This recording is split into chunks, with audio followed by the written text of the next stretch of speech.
We're going to show you how to replace the actuator on your Rize Up adjustable bed. We have the new one sitting here alongside of it.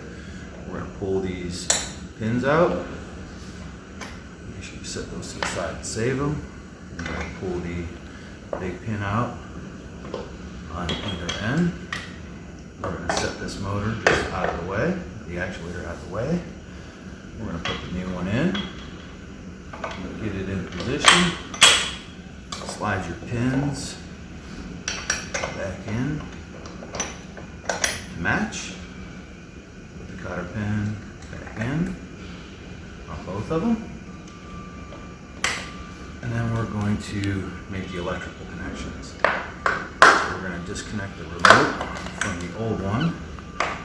Pull that out of the way. We're going to line up the pins in the socket. It only goes together one way.